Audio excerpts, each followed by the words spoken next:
Welcome back. Yes, I am back. तो आप लोगों को ये बात तो पता ही होगा कि इंडिया में ये आजकल बहुत हो रहा है कि मोस्ट ऑफ द जो भी मिलियनर्स होते हैं या जो भी मोस्ट ऑफ द अमीर फैमिली के जो लोग होते हैं या फिर जो भी अच्छे बैकग्राउंड के लोग होते हैं उनको इंडिया में रहना इतना पसंद नहीं आ रहा है, क्योंकि मोस्ट ऑफ द केसेस में कुछ ऐसी चीजें इंडिया में हो रही है और इवन होती आ रही है जिसकी वजह से कहीं ना कहीं कुछ कुछ केसेस में प्रॉब्लम होता है। जो आम लोग होते हैं, जैसे कि हमारे जैसे जो आम लोग होते हैं, हम सभी को प्रॉब्लम फेस करना पड़ता है। कहीं सड़कों का प्रॉब्लम है, कहीं पेड़ रास्ते में गिर रहे हैं, कभी कोई बंदा है जो रास्ते में गिर जाता है पानी की वजह से, और ऐसे कई सारे प्रॉब्लमैटिक सीन्स होते हैं जिसकी वजह से जो आधे से ज्यादा जो पॉपुलेशन है इंडिया में ऐसा हो रहा है कि उनको इंडिया में रहना पसंद नहीं है। अब वो एक्चुअल में क्या ऐसा रीजन है वो अगर आपको जानना है तो इसके लिए आज हम एक वीडियो देखने वाले हैं जिसमें डिटेल में बताया गया है कि क्यों मोस्ट ऑफ द जो अच्छे बैकग्राउंड के लोग हो रहे हैं वो इंडिया छोड़कर किसी और कंट्री में जाके शिफ्ट हो रहे हैं। जैसे कि ज्यादातर केसेस में दुबई में जाके शिफ्ट हो रहे हैं, अगर दुबई नहीं तो किसी कनाडा, कोई लंदन, कोई अमेरिका, ऐसे अच्छे अच्छे जगह पे जाके लोग शिफ्ट हो रहे हैं। अब उसके पीछे क्या रीजन है आज हम इस वीडियो में देखेंगे। तो आज हम एक वीडियो देखने वाले हैं ओपन लेटर यूट्यूब चैनल से, जो कि बंदे ने थोड़ा डिटेल में एक्सप्लेन किया है। और यस, जानना भी बहुत ज्यादा जरूरी है कि ये क्या सीन क्या है, क्या सीन क्या है। तो टाइम वेस्ट नहीं करते हैं, स्टार्ट करते हैं। 3, 2, 1 स्टार्ट। दिल्ली का एक एक्सीडेंट, एक बाइक पे 50 साल के आदमी okay, open letter YouTube channel. अचानक से उनके ऊपर एक पेड़ गिर गया जिससे हाँ यार हो गई और पीछे बैठी उनकी बेटी भी। यार ये तो सीन अभी का ही है कि ये कोई था, एक आदमी था जो बाइक पे जा रहा था और जैसे वो बाइक को रोका उसके ऊपर ही डायरेक्ट आके पेड़ गिर गया। अब वैसे ये तो नेचुरल का फॉल्ट बोल सकते हैं, इसमें गवर्नमेंट क्या करेगी। नेचुरल चीज है, बारिश के टाइम पे तो ये एकदम आम सी चीज होती है। काफी इंजर्ड हो गए। बारिश की वजह से ये हालत हुई थी मुंबई के फेमस रोड के बाहर। अब कुछ लोग कह देंगे कि अरे मुंबई में तो 3 दिन में 800 में बारिश हो गई थी, जो कोई सिटी हैंडल नहीं कर सकती है। तो ये जरा गुड़गांव की हालत देख लो, जबकि गुड़गांव में पूरे साल में 600 mm से ज्यादा बारिश नहीं होती है, लेकिन फिर भी गुड़गांव में सिर्फ इसी साल वाटर लॉगिंग की वजह से 8 लोगों ने अपनी जान गंवाई। ये केस आपको याद होगा जिसमें बिना किसी रीजन के कुछ लोगों ने एक बाइकर के साथ मारपीट की और उसकी बाइक भी तोड़ दी। ये मोहाली का केस जिसमें एक इंडियन साइंटिस्ट जो स्विट्जरलैंड, जर्मनी जैसे देशों को छोड़कर भारत वापस आया यहाँ रिसर्च करने के लिए, पार्किंग के ऊपर एक झगड़े में उसकी ये है हमारे पब्लिक ट्रांसपोर्ट। अरे यार ये अगर आपको ना मुंबई में, अगर आप मुंबई में नहीं रहते हो ना और अगर आपको मुंबई में आना है तो सबसे बेस्ट चीज अगर आपको देखनी है तो ये है लोकल ट्रेन। मुंबई का बेस्ट लोकल ट्रेन है।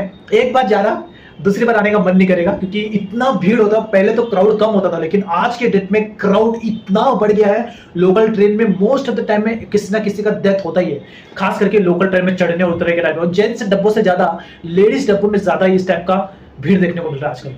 देखो हर रोज बहुत जान पर खेल के कीड़े मकोड़ों की तरह ट्रैवल करते हैं। ये है हमारे पब्लिक स्पेसेस की हालत, जहां साइट सीइंग के नाम पर कूड़े के ढेर और गुटखे की पीक दिखाई देती है। आप अगर देखो, वैसे गवर्नमेंट ये सब चीजों पे ध्यान देती है, लेकिन कभी कभी क्या होता है, जो आम लोग रहते हैं ना वही यहाँ पे थूक देते हैं, कर देते हैं, कचरा फेंक देते हैं। तो गवर्नमेंट भी क्या करेगी, होता है क्योंकि गवर्नमेंट करती है साफ सफाई करती है, लेकिन फिर से आके कचरा कर डालते हैं। रहते हैं नमूने लोग।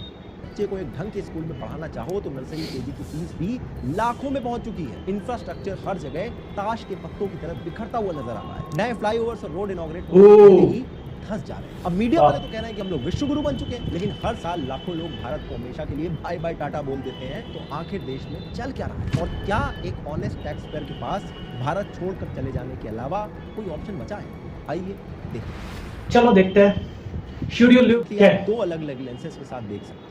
एक लेंस है सरकार और गोदी मीडिया का, जिसमें आपको सब चंगा सी लगेगा, जिसमें रोज भारत विश्वगुरु बन रहा है, जिसमें 2020 को इंडिया डेकेड कहा जा रहा है, देश विदेश में हमारा नाम हो रहा है, हम $4 ट्रिलियन की इकोनॉमी बन चुके हैं। खुद प्रधानमंत्री जी ट्वीट करते हैं कि हमने तो ईज ऑफ लिविंग को बढ़ा दिया। अमेरिका क्या कहता था, क्या हो तुम, आज हम कहते तू क्या है बे? झूठ नहीं है, लेकिन एक दूसरा लेंस भी है जो आम आदमी का है, जो कहता है कि मेरी जिंदगी आसान होने की बजाय मुश्किल होती जा रही है। Quality of life day by day गिरती जा रही है, खर्चा बढ़ता जा रहा है और सैलरी उतनी नहीं बढ़ रही है। नए ग्रेजुएट्स को जॉब नहीं मिल रही है, MBA करने के बाद भी 25,000 रुपए होते हैं सैलरी के नाम पर। सरकार ये कहती है कि हम ड्रोन भेज के सरकारी काम की क्वालिटी चेक कर लेते हैं। सरकारी कामों की क्वालिटी को भी देखना है तो मुझे जरूरी नहीं कि मैं पहले से बता दूं कि मुझे वहां इंस्पेक्शन के लिए जाना है तो फिर तो सब कुछ ठीक ठाक हो ही जाएगा।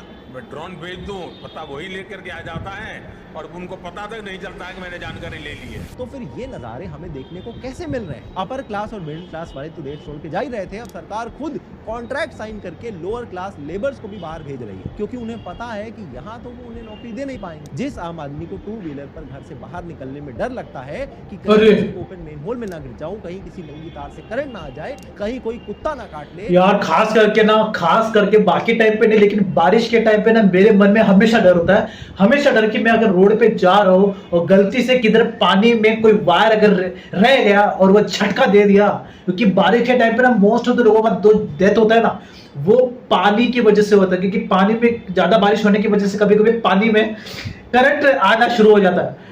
और ये मेरे सामने का एक्सपीरियंस है, मैं तो मरते मरते बचा वो टाइम पे। बारिश के टाइम पे ट्रैवल करना मुझे बहुत डर लगता है। कहीं कोई थार वाला ठोक के भाग ना जाए। जो आम आदमी हर दूसरे महीने किसी न किसी सरकारी दफ्तर की लाइन में लगा रहता है, कभी बैंक में पैन कार्ड जमा करवा रहा होता है, कभी केवाईसी करवा रहा होता है, तो कभी फोन नंबर लिंक करवाने के लिए लाइन में खड़ा होता है। जो आम आदमी वेकेशन प्लान करता है तो उसे पता चलता है कि गोवा से सस्ता तो वियतनाम पड़ रहा है, जिसे रील देख के पता चलता है कि अफ्रीका के कई सारे देश भी हमसे ज्यादा साफ सुथरे नजर आते हैं, हमसे ज्यादा ऑर्गेनाइज नजर आते हैं। बैंकरप्ट हो चुका श्रीलंका जो हमारे दिए हुए लोन्स पे सर्वाइव कर रहा है, वहां भी हवा पानी सेफ्टी भारत से बेहतर नजर आ रही है। ऐसे आम आदमी को आप कब तक पागल बना सकते हैं? रियलिटी ये है कि हर साल लाखों लोग भारत की सिटीजनशिप को, ये जो भी आप देख रहे हो ना, ये सब लोग ने इंडिया को छोड़ दिया है। मतलब 2011 से लेकर 2024 तक ये जो काउंटिंग है ये तो बढ़ता ही जा रहा है। स्टार्टिंग हुआ था 2011 से 1.23 लाख छोड़ दिए थे, उसके बाद अभी 2024 से 2 लाख लोगों ने छोड़ दिया है। रियलिटी ये है कि उनमें से भी एक भी इंसान कभी अपने देश लौटना नहीं चाहता है। रियलिटी ये है कि लोग अपनी जमीन जायदाद बेचकर डंकी मारने के लिए तैयार है, जिसमें ये तक पता नहीं होता कि जिंदा यूएस कनाडा पहुंच जाएंगे या नहीं पहुंच पाएंगे, लेकिन फिर भी उन्हें ये रिस्क लेना भारत में रहने से ज्यादा बेटर लगता है। जरा सोच के देखो क्या हालत हो चुकी है। आप मुझे खुद बताओ कि अगर आपको किसी वेस्टर्न कंट्री में जाने का मौका मिल जाए और पैसों का, जॉब का कोई इशू ना हो, तो फिर क्या आप भारत में रहना चाहोगे या बाहर जाना चाहोगे? कमेंट में मुझे लिख के बता दें। मेरे हिसाब से 90% लोग अगर दिल में हाथ रख के बोले तो वो भारत नहीं लिखेंगे। इसलिए हर साल ऐसे लाखों लोग भारत छोड़ के जा रहे हैं, ये सबूत है हमारे पास। और बाहर के देशों में रह के वहाँ की क्वालिटी ऑफ लाइफ एक्सपीरियंस करके वो लोग लिखते हैं that Indian cities are the worst. मुझे पता अभी कमेंट में बहुत सारे लोग लिख रहे होंगे कि 2014 से पहले क्या हमारी सिटीज वर्ल्ड क्लास होती थी? नहीं होती थी, इसीलिए तो लोगों ने चेंज लेके आए। अब कोई उनकी बात क्यों नहीं कर रहा है?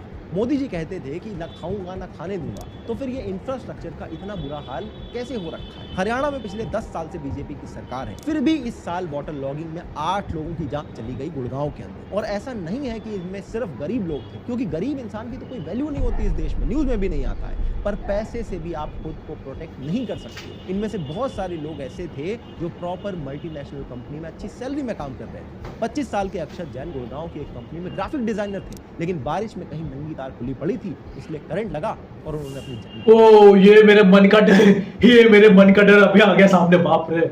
एयरलाइन एम्प्लॉय वंशिका जो सिर्फ 28 साल की थी और एक्सीडेंट के वक्त कैब में बैठी थी, 23 साल के प्रशांत और 27 साल के शैलेंद्र ऑटो रिक्शा ड्राइवर थे, और 26 साल के डिलीवरी राइडर पवन कुमार, ये सारे लोग गुड़गांव के अंदर डिफरेंट बैकग्राउंड में रह रहे थे, और सिर्फ सिस्टम के फेलियर ने इनकी यहाँ तो म्युनिसिपैलिटी से लेकर पीएम तक 4 इंजन की सरकार चल रही है, लेकिन फिर भी इतना मिसमैनेजमेंट कैसे हो रहा है? ये है हमारी सो कॉल्ड मिलेनियम सिटी, जहाँ पर हर चौराहे पर कूड़े का ढेर लगा हुआ है। यहाँ पे आप फ्लैट खरीदने जाओ तो घटिया से घटिया फ्लैट आपको 3-4 करोड़ से नीचे का नहीं मिलेगा, और 100 करोड़ के भी फ्लैट यहाँ पर मिलते हैं, लेकिन जब बारिश आती है तो पार्किंग में खड़ी करोड़ों की गाड़ी तैरने लग जाती है। ये मोस्ट ऑफ द कारण एक रीजन है जिसकी वजह से लोगों को पसंद नहीं आ रहा है, क्योंकि 3 करोड़ 4 करोड़ 5 करोड़ के फ्लैट लेने के बाद भी जब घर के बाहर निकलते हैं तो ट्रैफिक रहता है। और ये तो मतलब मेरे साथ भी काफी अच्छा एक्सपीरियंस हुआ है, और ऑब्वियसली बात है ये भी एक कॉमन रीजन है जिसकी वजह से लोग क्विट कर रहे हैं। यही सेम हालत दिल्ली, मुंबई, बेंगलुरु सब जगह की है। 90s में 2000s में लोग फॉरेन जाते थे एजुकेशन के लिए, जॉब्स के लिए। आज के टाइम लोग बाहर जाना चाहते हैं क्योंकि उनको अपने देश में रहने लायक अच्छा सिस्टम तक नहीं मिल पा रहा है। सिस्टम से, सरकार से, ऑपोजिशन से लोग इतना पक चुके हैं कि उन्हें देश छोड़ के जाने के अलावा कोई ऑल्टरनेटिव नहीं दिखाई देता। पॉलिटिशियंस के बारे में तो कुछ बोलने की जरूरत ही नहीं है। हमें पता है कि सबके सब चोर हैं और सबके सब मिलके हमें पागल बना रहे हैं के बच्चे। लेकिन जब मैं सिस्टम की बात करता हूं तो इसमें corruption, reservation, lack of civic sense बहुत बड़े इश्यूज हैं जिसकी वजह से लोग होपलेस हो चुके हैं। देश में एक प्राइवेट सेक्टर ही है जहां पर रिजर्वेशन नहीं है और सिर्फ मेरिट के बेसिस पे सिस्टम चल रहा है, लेकिन अब वहां भी रिजर्वेशन लाने की बात चल रही है, और जो इशू कांग्रेस उठाती है बीजेपी खुद उसको पूरा करने में जुट जाती है। इसका मतलब यह है कि बीजेपी कल को प्राइवेट सेक्टर में भी रिजर्वेशन ले आए तो चौंक मत जाना, बस मास्टर स्ट्रोक समझ लेना, क्योंकि मोदी जी ने किया है तो कुछ सोच समझ के ही किया होगा। जैसे कि मध्य प्रदेश और बिहार और महाराष्ट्र के अंदर ये लोग अब रिजर्वेशन की सीलिंग को 50% से बढ़ाने के लिए सुप्रीम कोर्ट में लड़ाई लड़ने पे जुटे हुए। ये कितनी शर्म की बात है हमारे लिए कि फॉरेनर जो भारत में घूमने आते हैं वो खुद झाड़ू उठा के हमारी गंदगी साफ कर रहे हैं। जिन नेता लोगों को ये काम करवाना चाहिए था वो लोग फोटो अपनी बिजी है। साफ जगह पर कूड़ा डलवा के मंत्री जी झाड़ू लगा के देश में स्वच्छता का संदेश देंगे और जिन गलियों में एक्चुअली सफाई की जरूरत है वहां इनका काउंसलर दूर दूर तक दिखाई भी नहीं देता है। और फिर हम सोचते हैं कि भारत में टूरिस्ट क्यों नहीं आते। हमारे खुद के लोग गोवा की जगह वियतनाम थाईलैंड क्यों जा रहे हैं। कोई फॉरेनर हमें फिल्दी बोल दे तो लोग उसको ट्रोल करने लगते हैं। ट्विटर के एक्सपर्ट बोलते हैं ये तो इंडिया के अगेंस्ट डीप स्टेट का प्रोपेगेंडा है। फॉरेनर्स के साथ इंडिया में कोई बड़ा क्राइम हो जाता है जिसकी वजह से इंटरनेशनल हेडलाइन बनती है तो वो भी इनको प्रोपेगेंडा ही लगता होगा शायद। इतनी विक्टिम मेंटालिटी है कि कोई हमें शीशा दिखाता है तो उसे एक्सेप्ट करने की बजाय ठीक करने की बजाय उससे भी काऊ बोल देते हैं क्योंकि वो आसान काम है। फ्रांस की कैपिटल सिटी है पेरिस। सिर्फ पेरिस में एक साल में 23 मिलियन यानी 2.3 करोड़ फॉरेन टूरिस्ट जाते हैं। और भारत जो इतना बड़ा देश है जहां रेगिस्तान से लेकर पहाड़ से लेकर समंदर तक सब कुछ है, जहां की इतनी रिच हिस्ट्री और कल्चरल डाइवर्सिटी है, इसके बावजूद पूरे भारत में सिर्फ 10 मिलियन यानी 1 करोड़ टूरिस्ट भी नहीं आते। कंपेयर करके देखो तो एक छोटे से देश की एक छोटी सी सिटी में पूरे भारत से दुगने टूरिस्ट आ रहे हैं। कभी सोचा ऐसा क्यों हो रहा है? ट्विटर पे पूछोगे तो लोग इसे भी डीप स्टेट की कोई चाल बता देंगे। हम लोग इतने सेल्फ सेंटर्ड हो चुके हैं कि हमें लगता है कि पूरी दुनिया हमारे अराउंड ही रिवॉल्व करती है। मेन कैरेक्टर एनर्जी पूरी है, हीरोगिरी पूरी है, लेकिन सब्सटेंस बिलो एवरेज रहता है। इन चीजों से होपलेस छोड़ने की बात करता है तो लोग उसे भी गिल्टी फील करवा देते हैं। उसको बोल देते हैं कि देश को सुधारने की रिस्पॉन्सिबिलिटी तुम्हारी है, चले जाओगे तो सिस्टम को फिक्स कौन करेगा। ऐसे लोगों को मैं सिर्फ एक एग्जांपल देना चाहता हूँ। अभिषेक स्वर्णकार एक 39 साल के साइंटिस्ट थे जो यूएस, जर्मनी और स्विट्जरलैंड में रिसर्च कर चुके थे और कुछ टाइम पहले ही भारत में वापस आकर IISER को ज्वाइन किया था। नैनो टेक्नोलॉजी की फील्ड में रिसर्च कर रहे हैं। उनका हाल ही में एक किडनी ट्रांसप्लांट हुआ था और रोज डायलिसिस होती थी। बस एक दिन लेबर के साथ बात झगड़ा हुआ और उनको इतना मार गया कि उनकी सिर्फ एक बाइक पार्किंग के ऊपर हमने इतने एक ब्रिलियंट माइंड को खो दिया। भारत में वापस लौट कर आने के बाद उनको क्या मिला, उनकी फैमिली को क्या मिला? क्या आप उन्हें जाके ज्ञान दोगे कि देश को सुधारने की रिस्पॉन्सिबिलिटी तुम्हारी? इस केस को सुनकर कोई NRI वापस आने की सोच भी रहा होगा तो उनके परिवार वाले खुद मना कर रहे हो कि बेटा तुम भले वहाँ अकेले रह रहे हो लेकिन यहाँ वापस लौट के मत आना, हमसे दूर रहो लेकिन कम से कम जिंदा तो रहो। क्या वैल्यू है इस देश में एक इंसान की? 300 वर्ड का ऐसे, वो भी महीनों की नेशनल न्यूज। ये वाला जो केस है ना, ये मुझे काफी शॉकिंग लगा था कि ये पोर्श कार वाले छोटे से लड़के ने 2 कपल्स को ठोक दिया और रिटर्न में उसको पनिशमेंट मिला कि ऐसे लिख के उसको छोड़ दिया। ये वाला मुझे एक्चुअली में बहुत ज्यादा शॉकिंग लगा था। बाद में आधे से ज्यादा केस में एक्सेप्ट करने वाले पकड़े ही नहीं जाते। थार वालों के कितने ऐसे केसेस हुए हैं, एक्सेप्ट किया और भाग गए। जैसे ही मामला ठंडा हुआ पुलिस के साथ सेटिंग कर ली और केस वहीं पे क्लोज था। इसीलिए खुद पॉलिटिशियन अपने बच्चों को सबसे पहले बाहर सेटल करते हैं। विकसित भारत, अमृतकाल, ये सब जुमले आम आदमी के लिए। इनके खुद के बच्चे आप जाके सर्च करोगे, एक भी आपको इंडियन सिटीजन नहीं मिलेगा। और अगर इंडियन सिटीजन है भी तो वो आज के टाइम पर किसी वेस्टर्न कंट्री में सेटल्ड होगा, क्योंकि वो नहीं जीना चाहते ना एक थर्ड क्लास जिंदगी। भारत के सारे करंट कैबिनेट मिनिस्टर्स और छोटे से लेकर बड़े बड़े जितने भी लीडर्स हैं, इन सबके बच्चे US UK में जाके पढ़ते हैं और वहीं सेटल हो जाते हैं। और आम आदमी का बच्चा एक गवर्नमेंट एग्जाम निकालने के चक्कर में सालों तक घिसता रहता है। उसमें भी कभी पेपर लीक हो जाता है तो कभी वो बाढ़ में डूब के मर जाता है। और ये लोग हम आम लोगों को थर्ड क्लास जिंदगी देने के बाद देशभक्ति का चूरन भी बांटते हैं। इन नेता लोगों को इतना ही देश प्रेम है तो अपने बच्चों को क्यों नहीं कह देते कि बेटा देश में आओ, देश को आगे बढ़ाने में अपना योगदान दो। ये बात सही है कि वेस्टर्न कंट्रीज में अब इंडियंस के लिए उतनी आसान जिंदगी नहीं है। हर रोज इंडियंस पर रेसिस्ट अटैक के वीडियोस देखते रहते हैं। ये भी एक कारण है जिसकी वजह से मोस्ट ऑफ द इंडियंस बाहर के देश से वापस इंडिया में आ रहे हैं, क्योंकि वहां पर इंडियंस के साथ में कई सारे लोग जो होते हैं वहां पर उनको पनिश करते हैं। जैसे कि अभी ये वीडियो मैंने भी देखा था, 2-3 लोग मिलकर एक इंडियन को मार रहे थे। बाप रे। US में तो कितने सारे इंडियन शूटर्स में मारे जा चुके हैं। मोस्टली यूरोपियन कंट्रीज में भी राइट विंग पार्टीज आ चुकी हैं और इमिग्रेशन के लोग सख्त खिलाफ हैं। आयरलैंड जैसे देश जहाँ पर भारतीयों की इतनी पॉपुलेशन भी नहीं है, वहां पर भी भारतीयों पर अटैक हो रहे हैं। यानी भारतीयों के अगेंस्ट रेसिज्म सिर्फ ऑनलाइन नहीं बल्कि लिटरली रियलिटी में भी हो रही है। लेकिन सोच के देखो कि ये सब होने के बावजूद भी हर साल लोगों को देश छोड़ के जाना ज्यादा वर्थ इट लग रहा है। जो यहाँ रह गए हैं उन्हें टैक्स लगा के चूसा जा रहा है। पहले लाखों रुपए का रोड टैक्स भरो, फिर रोड पे चलाने के लिए जबरदस्ती ऐसा पेट्रोल डलवाओ जो कंपैटिबल नहीं है आपकी गाड़ी के साथ में, फिर हाईवे पे टोल टैक्स दो और गड्ढों में अपनी गाड़ी तोड़वाओ और अपनी आधी से ज्यादा सैलरी GST में दान करने के बाद प्राइवेट स्कूल में एजुकेशन लो, प्राइवेट हॉस्पिटल्स में इलाज करवाओ और प्राइवेटली मेंटेन्ड सोसाइटीज में रखो। इंसान घर से बाहर निकलता है तो भगवान से प्रे करता है कि काश भगवान मैं बस शाम को सही सलामत घर वापस आ जाऊं, इतना कर दे। सब लोग अपने अपने बबल में रहने के लिए मजबूर हो गए। लोगों का इंस्टीट्यूशंस पर ट्रस्ट खत्म होता जा रहा है और प्रोपेगेंडा से लोग बोर हो चुके हैं। अब लोग भी जुमलों को बहुत अच्छे से पहचानने लगे और जो ऑल्टरनेटिव भी है उनके पास ऐसे घटिया आइडियाज हैं कि उन्हें इलेक्ट करने से पहले इंसान को डर लगने लगता है। लेकिन फिर भी अगर कोई सच में प्रॉब्लम फिक्स करना चाहता है तो किसी एआई या out of the box idea की जरूरत नहीं है।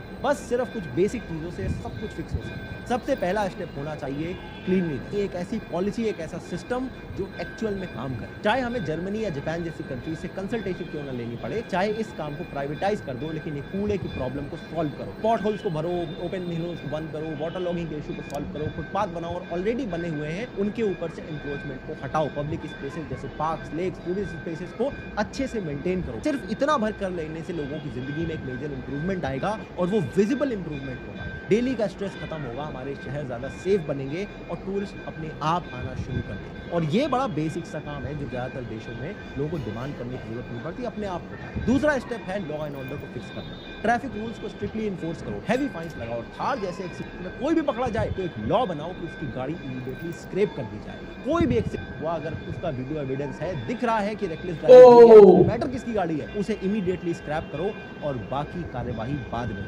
और अगर कोई अमीर का बच्चा फंस गया तो ऐसे लिख के उसे छोड़ मत, क्योंकि इससे बहुत बुरा प्रेसिडेंस है। चाहे कोई भी किसी भी पार्टी या दल से हो, किसी भी तरह की गुंडागर्दी सड़क पे ना हो, लोगों को सेफ एनवायरनमेंट में रोड्स पे किसी भी तरह की कोई भी धर्म प्रदर्शन, यात्रा, नमाज, लाउड स्पीकर, इन सब पे बैन लगा दे। ये सब करना है तो लोग अपने स्टेडियम बुक करें, ग्राउंड बुक करें, ये सड़क चलते कुछ भी मत करें। थर्ड स्टेप होना चाहिए fixing the education and health care. देश में रूल होना चाहिए कि कोई भी किसी गवर्नमेंट पोस्ट पर हो, कोई नेता हो, उसके अपने बच्चे सब गवर्नमेंट स्कूल में पढ़ेंगे। ये मैंडेटरी होगा और सबका सब इलाज सिर्फ गवर्नमेंट हॉस्पिटल में होगा। फिर देखो रातों रात कैसे गवर्नमेंट स्कूल और हॉस्पिटल चमचमाते हुए नजर आए। इसके अलावा मेरे बंदे के बात में दम तो है। और सारी स्टेट गवर्नमेंट को मिलकर हाउसिंग प्रॉब्लम को फिक्स करना चाहिए। आज के टाइम पर लाख रुपए कमाने वाला इंसान भी शहर में अपना घर नहीं खरीद सकता है। Malabar Hill, a parking lot, Worli Seaface, a kitchen, Bandra, a bedroom, Andheri West. a compact 1 BHK. कितनी अजीब सी बात है, जिन सोसाइटीज के बाहर की हालत ऐसी है वहां पर करोड़ों के फ्लैट बिक रहे हैं, मतलब प्राइसिंग पर ही कोई कंट्रोल नहीं है। इसीलिए सरकार को सबसे पहले तो एग्जिस्टिंग सिटीज को एक्सपैंड करने की बजाय नई सिटीज बनानी चाहिए और एग्जिस्टिंग सिटी में कोई ऐसी पॉलिसी बननी चाहिए जिससे हाउसिंग अफोर्डेबल बन सके। मेरे हिसाब से अगर हम इन 4 चीजों को ही फिक्स कर दें तो हम एक काफी प्रोडक्टिव कंट्री बन सकते हैं। इससे ब्रेन ड्रेन भी कम होगा और हो सकता है जो डिजर्विंग लोग ऑलरेडी देश छोड़ के जा चुके हैं वो भी वापस आना शुरू करें। और ये वो सारे फिक्सेस हैं जिसमें किसी पॉलिटिशियन का कोई वोट बैंक खराब नहीं होगा, कोई भी कंट्रोवर्शियल चीज नहीं करनी पड़ेगी। बेसिक चीजों को फिक्स करने की जरूरत है। इसके अलावा ऑल राइट। तो देखो यहाँ पर जो भी इस बंदे ने कहा है ना, हर एक बात में पॉइंट है और कई सारे से और भी रीजंस है जिसकी वजह से मोस्ट ऑफ द लोग शिफ्ट हो रहे हैं अदर कंट्री में। और कुछ केसेस में ऐसे कि वहां पे भी उनको बुली किया जा रहा है, तो वो लोग उससे भी तंग होकर वापस इंडिया आ रहे हैं और इंडिया आने के बाद भी उनके साथ कुछ ना कुछ प्रॉब्लम हो रहा है। और ये वैसे हर एक सिटी की बात है, हर एक कंट्री की बात है, बट कुछ केसेस में गवर्नमेंट भी अच्छा काम करती है और चीजों में सुधार करती है, बट वही के लोग जो होते हैं नॉर्मल आम लोग फिर से कूड़ा कचरा कर देते हैं और थूका थूकी फिर से चालू हो जाता है। और कुछ लोग तो पार्ट निकाल के लेके जाके बेच देते हैं भंगार में जाके, ये भी हो रहा है आजकल। और बोलने की जरूरत नहीं है, आप लोग समझ रहे हो, बोलने की जरूरत है। तो बट यस, ये एक कॉमन रीजन है जिसकी वजह से इकोसिस्टम, जिसकी वजह से मोस्ट ऑफ द लोग बाहर रहना प्रीफर कर रहे हैं। और आई होप ये कुछ टाइम के बाद ठीक हो जाए। और तो इस वीडियो के बारे में आपका क्या ओपिनियन कमेंट में जरूर बताना। और ये सब चीजें देख के मैं काफी ज्यादा शॉक्ड हो चुका, तो मैं अभी कुछ ज्यादा बोल नहीं सकता। तो ये वीडियो देखिए आप थोड़ा सीरियस हो गया, तो अगर आपको ऐसे और वीडियोस देखने तो आप मेरे वीडियो इसमें जाके और वीडियोस को चेकआउट कर सकते हो। और साथ ही साथ ये जो हमने यूट्यूब चैनल देखा, ओपन लेटर यूट्यूब चैनल, जाके आप भाई के चैनल को जरूर सब्सक्राइब कर लेना, चेकआउट जरूर करना। सो तब तक के लिए